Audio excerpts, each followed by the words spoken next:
ഇനി first year നമുക്ക് animal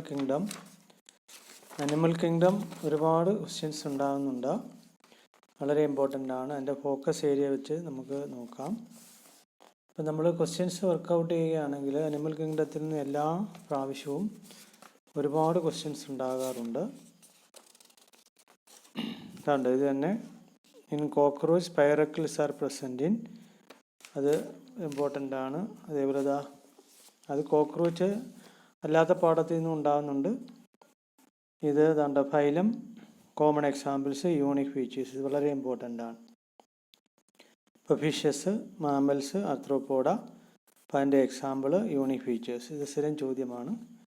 എല്ലാ പ്രാവശ്യത്തെ ക്വസ്റ്റ്യൻസും നമ്മൾ നോക്കുകയാണെങ്കിൽ അതിനകത്ത് ഉണ്ടാകും. അതോടൊപ്പം വേറെ ഇതിപ്പോൾ ഓർക്കണം, ഇത് 2 മാർക്ക് ചോദ്യമാണ്.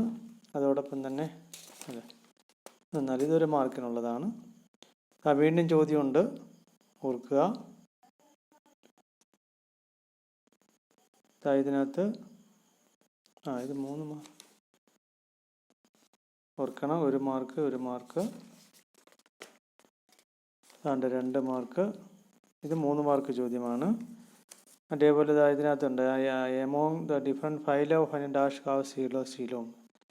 പിന്നെ categorise the following animals under radial symmetry, ചോയ്സും ഉണ്ട്. അതോടൊപ്പം തന്നെ ഇത് ഇമ്പോർട്ടൻ്റ് ആണ്. ഒരുപാട് ചോദ്യങ്ങൾ ചില വർഷങ്ങളിൽ അതിന് ചോദിക്കാറുണ്ട്,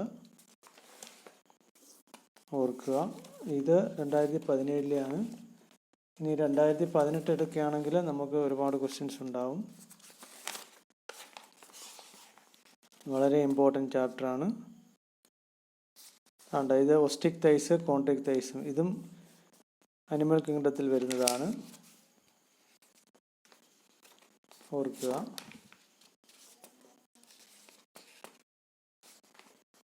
ഇത് 2018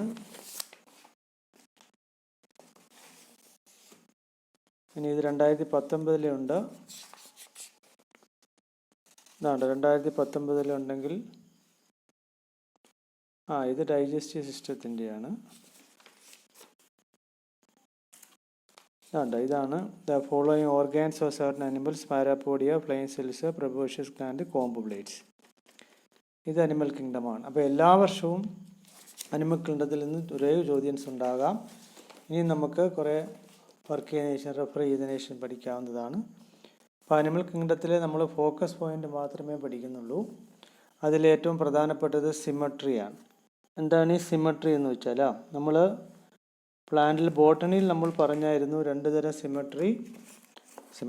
സിമട്രി എന്ന് പറഞ്ഞാൽ റേഡിയൽ സിമട്രി, ബയലാട്രൽ സിമട്രി. എന്നാൽ സിമട്രി ഇല്ലാത്തതിനെ നമ്മൾ എസിമെട്രിക് എന്ന് പറയും. അപ്പോൾ അറിയാൻ പറ്റും, ഇതാണ് സ്പോഞ്ചസ് ആണ്. സ്പോഞ്ചസിനെ നമ്മൾ എങ്ങനെ മുറിച്ചാലും നമുക്ക് 2 തുല്യ പകുതികൾ കിട്ടില്ല. അപ്പോൾ ബോഡി എങ്ങനെ മുറിച്ചാലും 2 തുല്യ പകുതികൾ കിട്ടില്ല എങ്കിൽ നമ്മൾ അതിനെ എസിമെട്രിക് എന്ന് പറയും. എന്നാൽ ഇവിടെ നോക്കുക, ഇത് സ്റ്റാർ ഫിഷാണ്. സ്റ്റാർ ഫിഷിൽ സെൻട്രൽ പ്ലെയിനിൽ കൂടെ നമ്മൾ എങ്ങനെ മുറിച്ചാലും, ഇതിപ്പോൾ സെൻട്രൽ പ്ലെയിൻ ആണെങ്കിൽ നമ്മൾ ഇങ്ങനെ മുറിച്ചാലും ഈ പ്ലെയിനിൽ കൂടെ സെൻട്രൽ ആക്സിസിലൂടെ ഏത് പ്ലെയിനിൽ കൂടെ മുറിക്കുകയാണെങ്കിൽ നമുക്കിപ്പോൾ ഇങ്ങനെ മുറിച്ചാലോ 2 ഈക്വൽ ഹാഫ്സ് കിട്ടുന്നുവെങ്കിൽ ആ സിമട്രിയാണ് റേഡിയൽ സിമട്രി. നമ്മൾ ഫ്ലവറിൽ ആക്നോമോർഫിക് പഠിച്ചിട്ടുണ്ട്. അതേപോലെ അവിടെ നമ്മൾ എസിമെട്രി പഠിച്ചത് കാന ഫ്ലവറാണ്. ഇവിടെ സ്പോഞ്ചസ് ആണ്. ഇനിയിപ്പം നോക്കിയാൽ അനിമൽസിൽ തന്നെ നോക്കാം. ഇവിടെ ഈ ഓർഗാനിസത്തിന് നമ്മൾ ഈ ഒരു പ്ലെയിനിൽ കൂടെ മുറിച്ചെങ്കിൽ മാത്രമേ 2 ഈക്വൽ ഹാഫ്സ് കിട്ടൂ. ഇപ്പം ഇങ്ങനെ മുറിച്ചാൽ കിട്ടത്തില്ല. വേറെ എങ്ങനെ മുറിക്കുക? ഈ ഒറ്റ പ്ലെയിനിൽ കൂടെ മുറിച്ചെങ്കിൽ മാത്രമേ 2 തുല്യ ഭാഗങ്ങൾ കിട്ടുകയുള്ളൂ. അപ്പോൾ ഈ സിമട്രിയെ വിളിക്കുന്ന പേരാണ് ബയലാട്രൽ സിമട്രി. അപ്പോൾ നമ്മൾ ആദ്യം bilateral symmetry, radial symmetry, asymmetrical. അപ്പോൾ ഇത് വളരെ ഇമ്പോർട്ടൻ്റ് ആണ്. സിമട്രി ചോദിക്കും, അതിൻ്റെ എക്സാമ്പിൾസും ചോദിക്കും. അപ്പോൾ അനിമൽ കിങ്ഡത്തിൽ ആദ്യമായിട്ട് നമുക്ക് അനിമൽ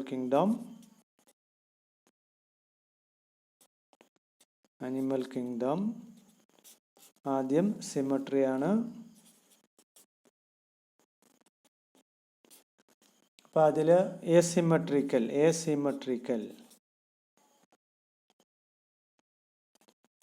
അപ്പോൾ എസിമെട്രിക്കൽ എന്ന് വെച്ചാൽ അർത്ഥം എന്താണ്?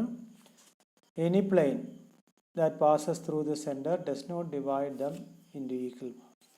ഏത് പ്ലെയിനിൽ കൂടെ മുറിച്ചാലും any plane that passes through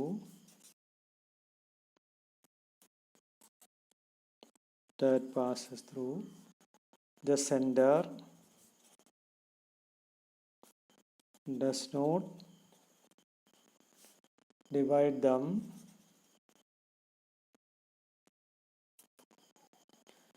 into equal halves. എങ്ങനെ മുറിച്ചാലും ഏത് പ്ലെയിനിൽ കൂടെ മുറിച്ചാലും 2 ഹാഫ് കിട്ടത്തില്ല. അപ്പോൾ അതിന് എക്സാമ്പിളാണ് ഞാൻ നേരത്തെ പറഞ്ഞു സ്പോഞ്ചസ്. ഇതൊരു ഓർഗാനിസമാണ്. നമ്മൾ പഠിക്കുന്ന സ്പൈലം പോറിഫെറയിൽ വരുന്നതാണ് സ്പോഞ്ചസ്. ഇനി അടുത്ത സിമെട്രിയാണ് ഞാൻ പറഞ്ഞത്. രണ്ടാമത്തത് radial symmetry.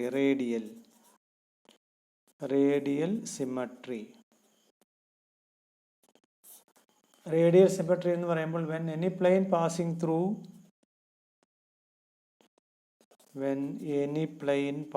through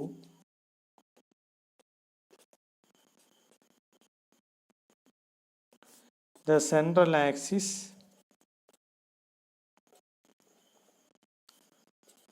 of the body divides the organism into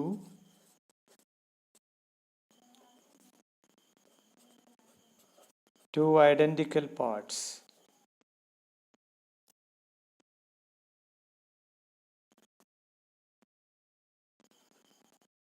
അല്ലെങ്കിൽ ഐഡൻറ്റിക്കൽ ഹാഫ്സ്. പാർട്സ് എന്നോ ഹാഫ്സ് എന്നോ പറയാം. Halves. It is called radial symmetry.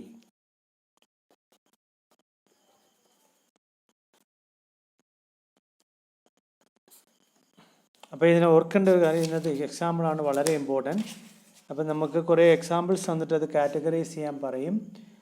അപ്പോൾ ഇവിടുത്തെ എക്സാമ്പിൾസ് നമ്മൾ പഠിക്കും. ഒന്ന് ഫൈലം സീലൻഡ്രേറ്റ്സിനകത്ത് വരുന്നതാണ് സീലൻഡറേറ്റ്സ്. ഫൈലം സീലൻഡറേറ്റിൽ വരുന്നതാണ്, അത് നമ്മൾ പഠിക്കുന്നുണ്ട്. അതേപോലെ ടീനോഫോർസ്, അത് ടീനോഫോറ. പിന്നെ എക്കിനോഡെർമേറ്റ അല്ലെങ്കിൽ എക്കിനോഡേംസ്. അപ്പോൾ ഇത് മൂന്നും നമ്മൾ പഠിക്കും. സീലൻഡ്രേറ്റ പഠിക്കും, ടീനോഫോറ പഠിക്കും, അതേപോലെ എക്കിനോഡെർം. അപ്പോൾ അതിനകത്തുള്ള അംഗങ്ങളെല്ലാം റേഡിയൽ സിമെട്രി കാണിക്കുന്നുണ്ട്. ഇനി അടുത്തത് bilateral സിമെട്രിയാണ്.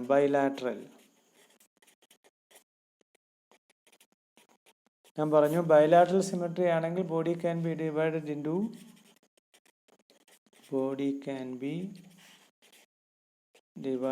Into identical left and right halves.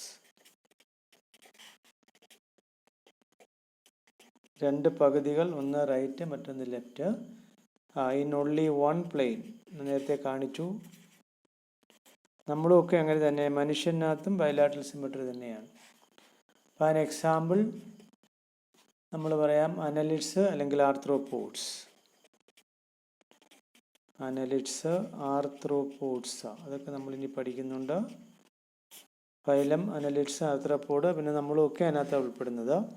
അപ്പം റേഡിയൽ സിമെട്രിയാണ് റെയർ ആയിട്ടുള്ളത്, കൂടുതലും ബൈലാറ്ററൽ സിമെട്രിയാണ്. ഇനി അടുത്ത് പഠിക്കേണ്ടത്, അപ്പോൾ സിമെട്രി നമ്മൾ പഠിച്ചു കഴിഞ്ഞു, അതിൻ്റെ എക്സാമ്പിൾസും നമ്മൾ കണ്ടു കഴിഞ്ഞു. വളരെ ഇമ്പോർട്ടൻ്റ് ആണ്. ഇതിൻ്റെ സ്പോഞ്ചസ്. റേഡിയൽ സിമെട്രി ആണെങ്കിൽ coelenterata, Ctenophora, Echinodermata. Bilateral symmetry annelids, arthropods. ഇപ്പോൾ ടെക്സ്റ്റിലുള്ളത് നമ്മൾ നോക്കണം, ഓർക്കുക. ടെക്സ്റ്റിലുള്ള എക്സാമ്പിൾസ് എല്ലാം നമ്മൾ നല്ല രീതിയിൽ ഓർത്തിരിക്കണം, അത് ചോദിക്കും. ഇനി അടുത്തത് ഡിപ്ലോബ്ലാസ്റ്റിക്കും ട്രിപ്ലോബ്ലാസ്റ്റിക്കും. അതെന്താണ്? ഡിപ്ലോബ്ലാസ്റ്റിക് അനിമൽസ് എന്ന് വെച്ചാൽ ഡിപ്ലോ എന്ന് വെച്ചാൽ 2 തന്നെയാണ്. അത് ജേം ലെയേഴ്സാണ്. നമ്മൾക്ക് തന്നെ അറിയാം. നമ്മൾ ഇപ്പോൾ സെക്ഷൽ റീപ്രൊഡക്ഷനിലൂടെ ആദ്യം ഉണ്ടാകുന്ന പ്രോഡക്റ്റ് എന്ന് പറഞ്ഞാൽ സൈഗോട്ടാണ്, പഠിച്ചിട്ടുള്ളതാണ്. പിന്നെ സൈഗോട്ട് ഉണ്ടായിക്കഴിഞ്ഞാൽ അതിന് ഡിവിഷൻ സംഭവിച്ച ഒരു മൾട്ടി സെല്ലുലാർ ഒരു ബഹുകോശ രൂപമുണ്ടാകും. ആ ബഹുകോശ രൂപമാണ് എംബ്രിയോ രൂപം കൊള്ളുമ്പോൾ അതിൽ ചില ലെയേഴ്സ് ഉണ്ടാകും. അതിനെ എംബ്രിയോണിക് ലെയേഴ്സ് എന്നാണ് വിളിക്കുക. ഈ എംബ്രിയോണിക് ലെയേഴ്സ് 3 ലെയേഴ്സ് ഉണ്ട്. Outer ectoderm, inner endoderm, middle mesoderm. അപ്പോൾ നമ്മളൊരു ഓർഗാനിസം എടുക്കുകയാണെങ്കിൽ ആ ഓർഗാനിസത്തിൻ്റെ ബോഡി, ഇപ്പോൾ നമ്മുടെ ബോഡിയാണ് എടുക്കുകയാണെങ്കിൽ ഓർഗാനിസത്തിൻ്റെ ബോഡി എന്ന് പറഞ്ഞാൽ അതിന് നടുക്കുള്ള ഭാഗം നമ്മൾ ഗട്ട് എന്ന് പറയും. ഗട്ട്, ഡൈജസ്റ്റീവ് ട്രാക്റ്റിനെയാണ് നമ്മൾ ഗട്ട് എന്ന് പറയുക. അപ്പോൾ ഇത് ഗട്ടാണ്. പിന്നെ നമ്മുടെ ബോഡി വാളാണ്, ബോഡി വാൾ. അപ്പോൾ ഈ ബോഡി വാളിനും ഗട്ടിനും ഇടയ്ക്കൊരു ക്യാവിറ്റി ഉണ്ട്. ആ ക്യാവിറ്റിയാണ് നമ്മൾ ബോഡി ക്യാവിറ്റി എന്ന് വിളിക്കുക. ഓർക്കുക.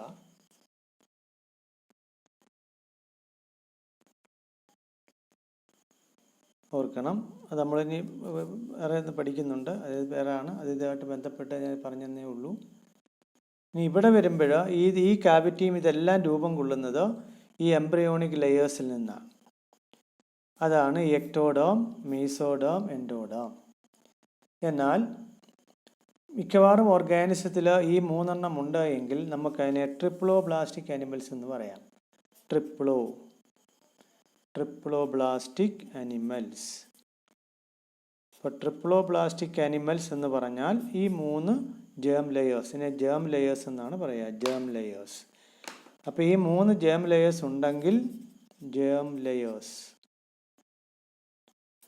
ഉണ്ടെങ്കിൽ നമുക്കതിനെ ട്രിപ്ലോബ്ലാസ്റ്റിക് ആനിമൽസ് എന്ന് പറയാം. അപ്പോൾ അതിന് എക്സാമ്പിൾ എന്ന് പറഞ്ഞാൽ മിക്കവാറും എല്ലാം ട്രിപ്ലോബ്ലാസ്റ്റിക് ആണ്. ഇപ്പം പ്ലാറ്റിഹെൽമിന്തസ് നമ്മളത് പഠിക്കുന്നുണ്ട്. ഫ്ലാറ്റ് വേംസ് എന്ന് പറയും, അതാണ് പ്ലാറ്റിഹെൽമിന്തസ്. ടു കോഡേറ്റ്സ് എന്ന് പറയുമ്പോൾ നമ്മളൊക്കെ ഉൾപ്പെടുന്നതാണ്. അപ്പോൾ പ്ലാറ്റിഹെൽമിന്തസ് നാടവിര എന്ന് പറയും. അതൊട്ട് കോഡേറ്റ്സ് എന്ന് പറയുമ്പോൾ നമ്മളൊക്കെ ഉൾപ്പെടും, നട്ടലുള്ള ജീവികൾ പ്രധാനമായും. അപ്പോൾ ഈ എല്ലാ ജീവജാലങ്ങളിലും എന്താണ് ട്രിപ്ലോബ്ലാസ്റ്റിക് ആണ്. എന്നാൽ ചില ജീവികളിലാണെങ്കിൽ, ഇപ്പോൾ ഉദാഹരണം പറഞ്ഞാൽ സീലൻഡ്രേറ്റ, അത് എക്സെപ്ഷനാണ്. സീലൻഡ്രേറ്റ വരികയാണെങ്കിൽ അവിടെ 2 ലെയേഴ്സേ ഉണ്ടാവൂ, എക്ടോഡേമും എൻഡോഡേമുമേ ഉണ്ടാവൂ. എന്ന് വെച്ചാൽ എക്ടോഡേമിനും എൻഡോഡേമിനും ഇടയ്ക്ക് ഒരു അൺഡിഫറൻഷിയേറ്റഡ് ലെയറാണ് ഉണ്ടാവുക. അതിനെ മീസോഗ്ലിയ എന്നാ പറയുക. Mesoglea, mesoglea. അങ്ങനെ ഒരു അൺഡിഫറൻഷിയേറ്റഡ് ലെയർ ഇതിൻ്റെ ഇടയ്ക്ക് ഉണ്ടാകും. എവിടെയാണ്? എക്ടോഡേമിനും എൻഡോഡേമിനും ഇടയിൽ. അങ്ങനെയാണെങ്കിൽ അതിനെ വിളിക്കുന്ന പേരാണ് ഡിപ്ലോബ്ലാസ്റ്റിക് ആനിമൽസ്. അപ്പോൾ ഡിപ്ലോബ്ലാസ്റ്റിക് ആനിമൽസിലാണെങ്കിൽ അവിടെ ജേം ലെയേഴ്സ് 2 ഉള്ളൂ. ഏതൊക്കെയാണ്? Outer ectoderm, inner endoderm. അതിൻ്റെ ഇടയ്ക്ക് ഒരു അൺഡിഫറൻഷിയേറ്റഡ് ലെയറാണ്, അത് മീസോഗ്ലിയ എന്ന് പറയും. അങ്ങനെയുള്ളതിനെയാണ് നമ്മൾ ഡിപ്ലോബ്ലാസ്റ്റിക് ആനിമൽസ് എന്ന് പറയുക. ഡിപ്ലോബ്ലാസ്റ്റിക്. അതിന് എക്സാമ്പിളാണ് സീലൻഡറേറ്റ.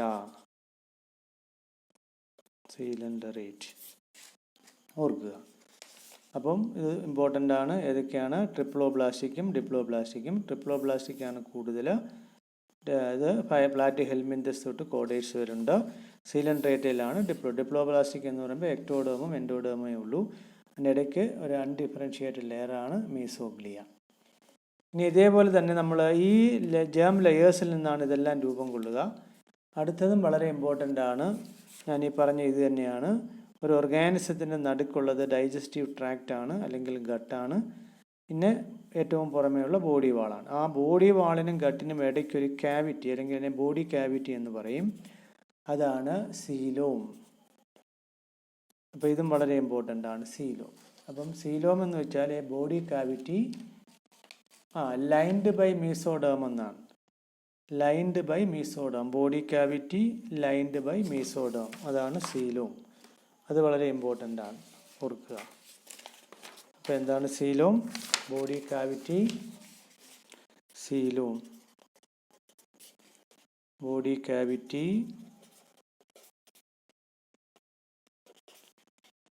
Lined by mesoderm. അല്ലെങ്കിൽ ഇതെവിടെയാണ് കാണപ്പെടുക? In between gut and body wall. ഓർക്കുക, ഞാൻ പറഞ്ഞു, ഒരു അനിമലിനെ നമ്മൾ മുറിക്കുകയാണെങ്കിൽ അതിൻ്റെ നടുക്കുള്ള ഭാഗം ഗട്ടായിരിക്കും, അല്ലെങ്കിൽ ഡൈജസ്റ്റീവ് ട്രാക്റ്റ് ആയിരിക്കും. പിന്നെ ബോഡി വാൾവ് എടുത്താൽ അതിൻ്റെ ഇടയ്ക്ക് ഒരു ക്യാവിറ്റി ഉണ്ടാകും, അത് സീലോം.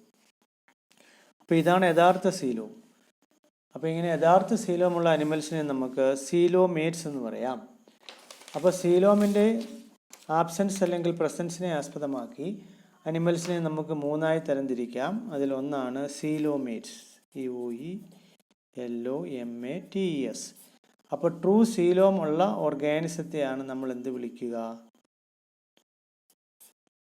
സീലോമേറ്റ്സ്. അതിന് എക്സാമ്പിളാണ് അനലിഡ്സ്, നമ്മൾ ഇനി പഠിക്കുന്നുണ്ട്.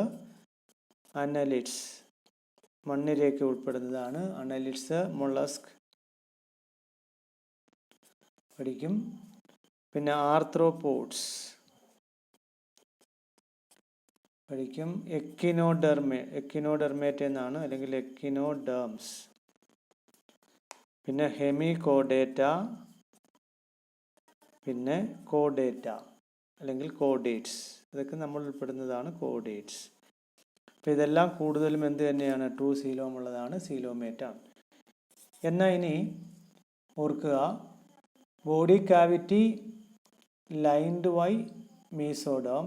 ബോഡി കാവിറ്റി ഇവിടെ നമ്മൾ പറഞ്ഞു body cavity lined by mesoderm ആണ്. അപ്പോൾ ട്രൂ ബോഡി കാവിറ്റി ഉണ്ട്. എന്നാൽ body cavity not lined by mesoderm, അങ്ങനെ അല്ലെങ്കിലോ? Body cavity not lined by mesoderm. Body കാവിറ്റിയെ മീസോഡേമുമായി ചുറ്റപ്പെട്ടില്ല എങ്കിൽ തന്നെയും ഇനി അതല്ല, അതിന് പകരം ഈ മീസോഡോമിൽ ചില സ്കാറ്റേർഡ് പൗച്ചസ് കാണപ്പെടും. ആൻഡ് ദ മീസോഡോം കണ്ടൈൻ, അല്ലെങ്കിൽ mesoderm present, mesoderm is present as scattered pouches. Scattered എന്ന് വെച്ചാൽ ചിതറി കിടക്കുക. പൗച്ചസ് എന്ന് പറഞ്ഞാൽ പൗച്ച്, അറകൾ. അപ്പോൾ ചെറിയ ചെറിയ അറകൾ സ്കാറ്റർ ചെയ്ത് കിടക്കും. അതാണ് മീസോഡോം എന്ന് പറയുക. അല്ലാതെ അവിടെ യഥാർത്ഥ മീസോഡോം ഇല്ല. Body cavity not lined by mesoderm ഇല്ല. അതിന് പകരം ഈ സ്കാറ്റേർഡ് പൗച്ചസ് ആണെങ്കിൽ അതിനെ നമുക്ക് സീഡോസീലോം എന്ന് പറയാം. അല്ലെങ്കിൽ ആ ഓർഗാനിസത്തെ വിളിക്കുന്ന പേരാണ് സീഡോസീലോമേറ്റ്. ഇത് വളരെ ഇമ്പോർട്ടൻ്റ് ആണ്. കാരണം ഒരു ഗ്രൂപ്പ് ഓർഗാനിസം മാത്രമേ ഉള്ളൂ, അത് COELOMATES. സീഡോസീലോമേറ്റ്സിന് എക്സാമ്പിൾ, അത് വളരെ ഇമ്പോർട്ടൻ്റ് ആണ്, സ്ഥിരം ചോദിക്കുന്ന ചോദ്യമാണ്. അത് ആഷെൽമിന്തസ് ആണ്. ആഷെൽമിന്തസ് എന്ന് പറയുമ്പം നിമറ്റോഡാന്നും പറയും, അല്ലെങ്കിൽ നിമാൽ ഹെൽമിന്തസ് എന്നും പറയും. ഇത് ഓർത്തിരിക്കണം. ഈ ഒരു ഫൈലം മാത്രമേ അല്ലെങ്കിൽ ഗ്രൂപ്പ് മാത്രമേ ഉള്ളൂ സീഡോസീലോമേറ്റ്. ഇനി മൂന്നാമത്തതാണ് എസീലോമേറ്റ്. മൂന്നാമത്തെ ഗ്രൂപ്പാണ് എസീലോമേറ്റ്. കാരണം അതിനകത്ത് സീലോം ഉണ്ടാവില്ല. അപ്പോൾ ട്രൂ ബോഡി കാവിറ്റി ആബ്സെൻ്റ് ആണ് എങ്കിൽ അതിനെ നമുക്ക് എസീലോമേറ്റ് എന്ന് പറയാം. ഓർക്കുക, അതാണ് പ്ലാറ്റിഹെൽമിന്തസ് അല്ലെങ്കിൽ പോറിഫെറ. അതൊക്കെ നമ്മൾ പഠിക്കും. പോറിഫെറ, സീലൻഡറേറ്റ, പിന്നെ പ്ലാറ്റിഹെൽമിന്തസ്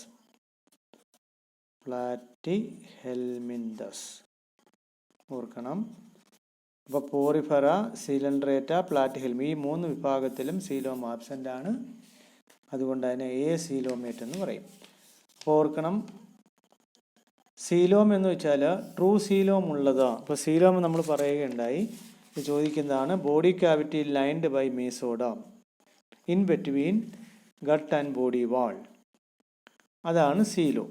അപ്പോൾ സീലോം ആക്ച്വലി പറഞ്ഞാൽ body cavity found in between gut and body വാളാണ്. ആ ബോഡി കാവിറ്റിയിലെ മീസോഡോം ലൈൻഡ് ആയിരിക്കണം. ഇനി സീലോമിൻ്റെ പ്രസൻസ് ആർ ആബ്സെൻസിനെ ആസ്പദമാക്കി ഇപ്പോൾ ട്രൂ സീലോം ഉണ്ടെങ്കിൽ സീലോമേറ്റ്സ്, ഫാൾസ് സീലോം, ഇതാണ് നമ്മൾ പറഞ്ഞത്. ഇവിടെ സ്കാറ്റേർഡ് പൗച്ചസ് ആണ്. ഇതിനെ നമുക്ക് ഫാൾസ് സീലോം എന്ന് പറയാം. ഇതാണെങ്കിൽ ഫാൾസ് സീലോമാണ്. അത്തരം ജീവികളെയാണ്, അല്ലെങ്കിൽ അത്തരം അനിമൽസിനെ നമുക്ക് സീഡോസ്. എക്സാമ്പിളാണ് ആഷെൽമിന്തസ്. ഇനി ട്രൂ സീലോം ഇല്ല എങ്കിൽ സീലോമേറ്റ് ആണ്. അതിന് എക്സാമ്പിളാണ് പോറിഫെറ, സിലൻഡ്രേറ്റ, പ്ലാറ്റിഹെൽമിന്തസ്. ഇനി നമുക്ക് പഠിക്കാനുള്ളത് പല ഫൈലകളാണ്. കുറേ ഫയലുകൾ നമുക്ക് പഠിക്കാനുണ്ട്. അതിൽ ആദ്യത്തെ ഫയലമാണ് നമ്മൾ ഫോക്കസ് പോയിൻ്റ് മാത്രമേ ടച്ച് ചെയ്യുന്നുള്ളൂ, ഓർക്കുക. അപ്പോൾ അതുകൊണ്ട് ആദ്യത്തെ ഫയൽ നമുക്ക് പഠിക്കാനുള്ളത്, ഫയൽ എന്നൊക്കെ നമ്മൾ ഹൈറാർക്കിക്കൽ ക്ലാസിഫിക്കേഷൻ പറഞ്ഞതാണ്. അതേപോലെ അനിമൽ കിങ്ഡത്തിലെ ആദ്യത്തെ ഫയൽ നമുക്ക് പോറിഫെറ എന്ന് വെച്ചാൽ അതിൻ്റെ അർത്ഥം തന്നെ പോർ ബിയറിംഗ് ആനിമൽസ് എന്നാണ്. പോർ ബിയറിംഗ് ആനിമൽസ്, അതാണ് പോറിഫെറ. പോർ മീൻസ് സുഷിരങ്ങൾ. അപ്പം പോറിഫെറ എന്ന് പറഞ്ഞാൽ കോമൺലി കാൾഡ് സ്പോഞ്ചസ് എന്നാണ്. നമുക്ക് തന്നെ അറിയാം, നമുക്ക് ആർട്ടിഫിഷ്യൽ സ്പോഞ്ചസ് ഉണ്ട്. അതിൻ്റെ പ്രത്യേകത അതിനകത്ത് സുഷിരങ്ങൾ അല്ലെങ്കിൽ പോർസ് ഉള്ളത് കൊണ്ടാണ്. അപ്പോൾ ഇതിനെ അതുകൊണ്ടാണ് അങ്ങനെ പേര് വിളിക്കുന്നത്, പോർ ഉള്ളത് കൊണ്ടാണ്. പോർ ബിയറിംഗ് അനിമൽസിനെയാണ് നമ്മൾ സ്പോഞ്ചസ് എന്ന് പറയാം. അപ്പോൾ ഇതിൻ്റെ പ്രത്യേകത എന്ന് പറഞ്ഞാൽ വളരെ ഇമ്പോർട്ടൻ്റ് ആണ്. നമ്മൾ ഫോക്കസ് പോയിൻ്റ് എടുക്കും. ഈ സ്പോഞ്ചസിൻ്റെ അല്ലെങ്കിൽ ഈ ഫൈലത്തിൻ്റെ പ്രത്യേകത എന്ന് വെച്ചാൽ വാട്ടർ ട്രാൻസ്പോർട്ട് ഓർ കനാൽ സിസ്റ്റമാണ്. കാരണം ഇത് അക്വാട്ടിക് ആണ്, കൂടുതലും ഇത് മറൈൻ ഫോംസ് ആണ്. അപ്പോൾ അതിൻ്റെ ബോഡിയിലേക്ക് ജലം ഇങ്ങനെ ട്രാൻസ്പോർട്ട് ചെയ്യപ്പെടും. കനാലിലൂടെ ജലം ഇങ്ങനെ അകത്തോട്ട് കയറി പുറത്തു പോയിട്ട് കണ്ടിന്യൂസ് ആയിട്ട് ഇങ്ങനെ പോയിക്കൊണ്ടിരിക്കും. അതാണ് വാട്ടർ ട്രാൻസ്പോർട്ട്. അപ്പോൾ പ്രസൻസ് വളരെ ഇമ്പോർട്ടൻ്റ് ആണ്. Water transport or canal system വളരെ ഇമ്പോർട്ടൻ്റ് ആണ്. അപ്പം ഈ ഫൈലത്തിൻ്റെ ഇമ്പോർട്ടൻ്റ് ആണ് presence of water transport or canal system. ഇനി ഇതെങ്ങനെയാണ് ഈ ട്രാൻസ്പോർട്ട് നടക്കുന്നത്, അതും വളരെ ഇമ്പോർട്ടൻ്റ് ആണ്. അപ്പോൾ ഇതിൻ്റെ ബോഡി നമ്മൾ നോക്കുകയാണെങ്കിൽ, ഞാൻ നേരത്തെ പറഞ്ഞു ബോഡി സുഷിരങ്ങളോട് കൂടിയതാണ്. നമുക്ക് ഈ ഡയഗ്രം ശ്രദ്ധിച്ചാൽ മനസ്സിലാക്കും, ഇതൊരു സ്പോഞ്ചസ് ആണ്. ഇതിനകത്ത് ധാരാളം പോർസ് ഉണ്ട്. അപ്പോൾ ഈ പോർസിനെ ഒസ്റ്റിയ എന്നാണ് പറയുക. ഈ പോർസിനെ വിളിക്കുന്ന പേര് ഒസ്റ്റിയ എന്നാണ്. അപ്പോൾ ഇത് അക്വാട്ടിക് ആയതുകൊണ്ട് ഈ ഒസ്റ്റിയ എന്ന പോറിലൂടെ വെള്ളം അകത്തേക്ക് പ്രവേശിക്കുമ്പോൾ അകത്തൊരു വലിയ ക്യാവിറ്റി ഉണ്ടാകും, അതാണ് സ്പോഞ്ചോസീൽ. അപ്പോൾ ബോഡി സർഫസിലുള്ള സ്മാൾ പോർസിനെയാണ് ഓസ്റ്റിയ എന്ന് പറയുക. ആ ഓസ്റ്റിയയിലൂടെ വെള്ളം ശ്രദ്ധിക്കുക, വെള്ളം അകത്ത് പ്രവേശിക്കുകയും എന്നിട്ടത് അകത്ത് പ്രവേശിച്ചിട്ട് ഇതിലൂടെ വെള്ളം അകത്ത് പ്രവേശിച്ചിട്ട് ലാർജ് ക്യാവിറ്റിയിൽ വന്നാൽ അവിടെ നിൽക്കില്ല. അതിൻ്റെ മേളിൽ വലിയൊരു ഓപ്പണിംഗ് ഉണ്ട്, അതാണ് ഓസ്കുലം. ഓസ്കുലത്തിലൂടെ പുറത്തു പോകും. അപ്പോൾ ഇങ്ങനെ കയറി ഇങ്ങനെ പുറത്തു പോകുന്നുള്ള ഇതിനെയാണ് നമ്മൾ വാട്ടർ കനാൽ സിസ്റ്റം എന്ന് പറയുക, ഓർക്കുക, അല്ലെങ്കിൽ വാട്ടർ ട്രാൻസ്പോർട്ട് സിസ്റ്റം. അപ്പോൾ ഈ കനാലിലൂടെ വളരെ ഇമ്പോർട്ടൻ്റ് ആണ്. അപ്പോൾ ഇങ്ങനെ ഒരു വാട്ടർ കറണ്ട് ഉണ്ടാക്കാൻ സഹായിക്കുന്നത്, ഇതിൻ്റെ ഭിത്തി നമ്മൾ നോക്കുകയാണെങ്കിൽ ഇതാണ് അതിൻ്റെ ഭിത്തി. ഈ ഭിത്തിയിൽ ചില സ്പെഷ്യലൈസ്ഡ് സെൽസ് ഉണ്ട്, വളരെ ഇമ്പോർട്ടൻ്റ് ആണ്. ഈ സ്പെഷ്യലൈസ്ഡ് സെല്ലിനെ വിളിക്കുന്ന പേരാണ് കോനോസൈറ്റ്സ്. ആണ് നമുക്ക് കാണാൻ പറ്റും. ഈ സ്പെഷ്യലൈസ്ഡ് സെല്ലിനെ വിളിക്കുന്ന പേരാണ് കോനോസൈറ്റ്സ്. ഈ കോനോസൈറ്റ്സിൻ്റെ പ്രത്യേകത, അതിനകത്ത് ഫ്ലജെല്ലയുണ്ട്, കാണാൻ പറ്റും, ചലനാവയവമാണ്. വാട്ടർ കറണ്ട് അല്ലെങ്കിൽ വെള്ളം കയറി ഇങ്ങനെ പോയിക്കൊണ്ടേയിരിക്കുന്നത്. അപ്പോൾ ഈ വാട്ടർ കനാൽ സിസ്റ്റം ഈ സ്പോഞ്ചസിൻ്റെ വളരെ ഇമ്പോർട്ടൻ്റ് ആയ ഒരു കാര്യമാണ്. അതോടൊപ്പം തന്നെ ഈ പോർസ് ഓർക്കുക, സർഫസിലുള്ള പോർസിനെ ഓസ്റ്റിയ എന്നും സെൻട്രൽ ക്യാവിറ്റിയെ സ്പോഞ്ചോസീൽ എന്നും ഇത് വെളിയിലേക്ക് തുറക്കുന്ന വലിയ ഓപ്പണിങ്ങിനെ ഓസ്കുലം എന്നും പറയും. ഓർക്കുക ഇമ്പോർട്ടൻ്റ് പോയിൻറ്റ്സ്. ഒന്ന് നമ്മൾ പറഞ്ഞു വാട്ടർ ട്രാൻസ്പോർട്ടാണ് അല്ലെങ്കിൽ കനാൽ സിസ്റ്റമാണ്. അതെന്താണെന്ന് വെച്ചാൽ water enters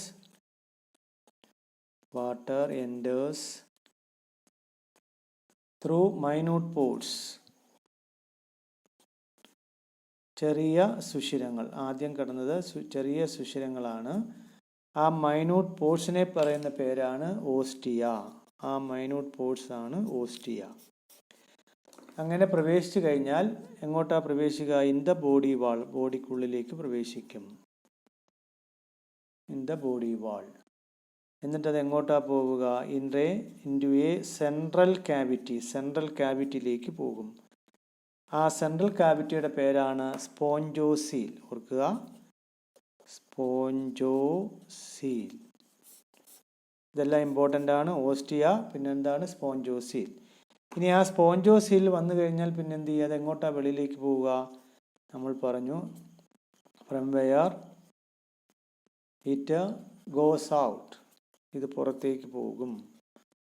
through the large opening ഉണ്ട്, അതിനെ വിളിക്കുന്ന പേരാണ്, ആ ലാർജ് ഓപ്പണിങ്ങിനെ വിളിക്കുന്ന പേരാണ് ഓസ്കുലം. ഓർക്കുക. അപ്പോൾ ഓസ്റ്റിയ, സ്പോഞ്ചോസീൽ, ഓസ്കുലം. ഇനി ഈ വാട്ടർ കനാൽ സിസ്റ്റത്തിൻ്റെ പ്രത്യേകത എന്താണ്, അല്ലെങ്കിൽ അതിൻ്റെ ഗുണം എന്താണ്? ദിസ് പാത്ത് വേ അല്ലെങ്കിൽ it is helpful. This path way is helpful in food gathering. ആഹാരം അതിൽ നിന്ന് ലഭിക്കുന്നു, അല്ലെങ്കിൽ ആഹാരമെല്ലാം ഒരുമിച്ച് അതിലേക്ക് കൊണ്ടുവരാൻ പറ്റുന്നു. അപ്പോൾ ഫുഡ് അതിൽ നിന്ന് എടുക്കാൻ പറ്റും. പിന്നെ റെസ്പിറേറ്ററി എക്സ്ചേഞ്ച് നമ്മൾ പഠിച്ചിട്ടുണ്ട്. വാതക വിനിമയം, റെസ്പിറേറ്ററി എക്സ്ചേഞ്ച്, വാതക വിനിമയം. ഇപ്പോൾ ഓക്സിജനെ സ്വീകരിക്കുകയും പകരം അകത്തോട്ട് വരുമ്പോൾ വെള്ളത്തിൽ നിന്നും നമുക്ക് പഠിച്ചിട്ടുള്ള അക്വാട്ടിക് ഓർഗാനിസത്തിന് ഓക്സിജൻ ലഭിക്കുന്നത് വെള്ളത്തിൽ നിന്നാണ്. അപ്പോൾ ഈ വാട്ടർ അകത്തോട്ട് പ്രവേശിക്കുമ്പോൾ ആ വാട്ടറുള്ള ഓക്സിജൻ സെല്ലുകൾക്ക് അബ്സോർബ് ചെയ്യുകയും പകരം സെല്ലിൽ നിന്ന് കാർബൺ ഡൈ ഓക്സൈഡ് ഡയറക്റ്റായിട്ട് വെള്ളത്തിലേക്ക് തിരികെ വരികയും ചെയ്യും. അതാണ് respiratory exchange. And also removal of waste. ഈ പുറത്തേക്ക് പോകുന്ന ആ വെള്ളത്തിൽ എന്തുണ്ടാകാം, വേസ്റ്റ് നിർമ്മാർജ്ജനവും നടത്തും. വേസ്റ്റ് എന്നറിയാമല്ലോ, മലിന പദാർത്ഥങ്ങൾ, വേസ്റ്റ്, WASTE. അപ്പോൾ വേസ്റ്റ് പുറന്തള്ളാൻ സഹായിക്കും. അപ്പോൾ വാട്ടർ കനാൽ സിസ്റ്റം ഹെൽപ്ഫുൾ 3 കാര്യങ്ങളിലാണ്. 1 food gathering, 2 respiratory exchange, 3 removal of waste. അപ്പോൾ അത് ഇമ്പോർട്ടൻ്റ് ആണ്. ഇനി ഞാൻ പറഞ്ഞു, ഇങ്ങനെ വാട്ടർ കനാൽ സിസ്റ്റം ഇങ്ങനെ ഒരു കണ്ടിന്യൂസ് ഫ്ലോ ഉണ്ടാകാൻ കാരണക്കാരൻ അതിനെ സഹായിക്കുന്നത് സ്പെഷ്യലൈസ്ഡ് സെല്ലാണ്. ഈ സ്പോഞ്ചോസീൽ അല്ലെങ്കിൽ ഇതിൻ്റെ ഭിത്തിയിലുള്ള ഒരു സ്പെഷ്യലൈസ്ഡ് സെല്ലുണ്ട്, അതിൻ്റെ പേരാണ്, അത് വളരെ ഇമ്പോർട്ടൻ്റ് ആണ്. ആ സെല്ലിനെ വിളിക്കുന്ന പേരാണ് കോനോസൈറ്റ്സ്. വളരെ ഇമ്പോർട്ടൻ്റ് ആണ് കോനോസൈറ്റ്സ്. അത് ചോദിക്കും. കോളാർ അല്ലെങ്കിൽ എൻ്റെ മറ്റൊരു പേരാണ് കോളാർ സെൽസ്. അപ്പോൾ ഇതെവിടെയാണെന്ന് ചോദിക്കാം. ഇതെവിടെയാണ്? Lined spongocoel.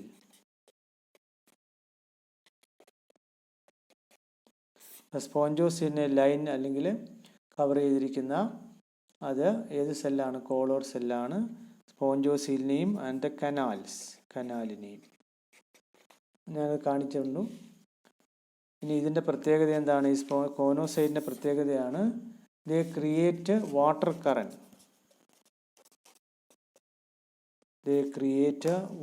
Current.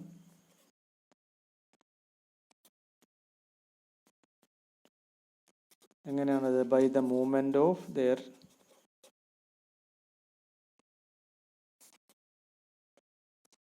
THEIR movement of their flagella. അപ്പോൾ അതിൻ്റെ ഫ്ലജല്ല ഉപയോഗിച്ച് അതിന് വാട്ടർ കറണ്ട് ഉണ്ടാക്കാൻ സാധിക്കും. ഇനി ഈ ഫൈലത്തിൻ്റെയൊക്കെ വളരെ ഇമ്പോർട്ടൻ്റ് വെച്ചാൽ അതിൻ്റെ എക്സാമ്പിൾസാണ്. അത് സ്ഥിരം ചോദിക്കുന്നതാണ്. 1 സൈക്കോൺ അല്ലെങ്കിൽ Saifa, 2 Spongilla fresh water സ്പോഞ്ചാണ്. Examples വളരെ ഇമ്പോർട്ടൻ്റ് ആണ്, അപ്പോൾ നമ്മൾ പഠിച്ചേ പറ്റൂ. പിന്നെ അടുത്തത് സ്പോഞ്ചിയ, അതിനെ ബാത്ത് സ്പോഞ്ച് എന്നും പറയും. ഓർക്കണം, സൈക്കോൺ അല്ലെ സൈഫ, സ്പോഞ്ചില്ല അല്ലെ ഫ്രഷ് വാട്ടർ സ്പോഞ്ച്, സ്പോഞ്ചിയ അല്ലെങ്കിൽ ബാത്ത് സ്പോഞ്ച്. ഇത് എക്സാമ്പിൾസാണ്. അത് ടെക്സ്റ്റ് കൊടുത്തിട്ടുണ്ട്, നമ്മൾ പഠിച്ചിട്ടുണ്ട്. ആ ടെക്സ്റ്റിലും ഉണ്ട്. ഇത് സിമെട്രിയാണ്, ഇത് ബയലാട്രൽ, ഇത് റേഡിയൽ സിമെട്രി, ഇത് ഡിപ്ലോബ്ലാസ്റ്റിക്, ഇത് ട്രിപ്ലോബ്ലാസ്റ്റിക്. ഡിപ്ലോബ്ലാസ്റ്റിക് ആകുമ്പോൾ ഇതിനിടയ്ക്ക് മീസോഗ്ലിയാണ്, ഇവിടെയാണെങ്കിൽ മീസോഡേമാണ്. മീസോഗ്ലിയ വരികയാണെങ്കിൽ ഡിപ്ലോബ്ലാസ്റ്റിക്, മീസോഡേം വരികയാണെങ്കിൽ ട്രിപ്ലോബ്ലാസ്റ്റിക്. ഇനി നമ്മളിത് പഠിച്ചിട്ടുണ്ട്. 3 ഓർഗാനിസംസ് ആണ്. ഇത് സീലോമേറ്റ്, ഇവിടെ ബോഡി കാവിറ്റി ഉണ്ട്. ഇത് സീലോമേറ്റ്, ഇത് സീലോമേറ്റ്. ഇനി നമ്മൾ പോറിഫെറ പറഞ്ഞു. പോറിഫെറയുടെ ഇമ്പോർട്ടൻറ്റ് ക്യാരക്ടേഴ്സ് പറഞ്ഞു. ഇതിനകത്ത് 3 എണ്ണമുണ്ട്. അതാണ്ട് സൈക്കോൺ, പിന്നെ ഇത് സ്പോഞ്ചില്ല. 3 എക്സാമ്പിൾസ്, ഇത് ഓർക്കുക. അപ്പോൾ നമ്മൾ പോറിഫെറ പറഞ്ഞു. ഇനി നമ്മൾ സീലൻഡ്രേറ്റയാണ്. അപ്പോൾ നമുക്ക് ഇനി ബാക്കി കണ്ടിന്യൂസ് ആയിട്ട് നമ്മൾ അടുത്ത വീഡിയോസിൽ ഇടുന്നതായിരിക്കും. അപ്പോൾ നിങ്ങൾ ടെക്സ്റ്റും ഒന്ന് നോക്കണം, വളരെ ഇമ്പോർട്ടൻ്റ് ആണ്. നമ്മൾ ഫോക്കസ് പോയിന്റ് മാത്രമേ ഇപ്പോൾ ടച്ച് ചെയ്ത് പോകുന്നുള്ളൂ. എക്സാമിനേഷൻ പോയിന്റ് ഓഫ് വ്യൂ ആണ്. ക്വസ്റ്റ്യൻസ് നമ്മൾ കണ്ടു കഴിഞ്ഞു. ബാക്കിയുള്ള ക്വസ്റ്റ്യൻസിൻ്റെ ഇടയ്ക്ക് വരുമ്പോൾ ഇടയ്ക്കുള്ള ക്വസ്റ്റ്യൻസിൽ നമുക്ക് ഡിസ്കസ് ചെയ്യാം. അപ്പോൾ ഇനി അടുത്ത വീഡിയോയിൽ ഫൈലം സീലൻഡ്രേറ്റ് തൊട്ടാണ്. നിങ്ങൾക്ക് ഈ വീഡിയോ ഇഷ്ടമായിട്ടുണ്ടെങ്കിൽ നിങ്ങൾ മാക്സിമം മറ്റുള്ള കുട്ടികൾക്കും ഷെയർ ചെയ്ത് കൊടുക്കുക. അതോടൊപ്പം തന്നെ ഒന്ന് സബ്സ്ക്രൈബ് ചെയ്യുക.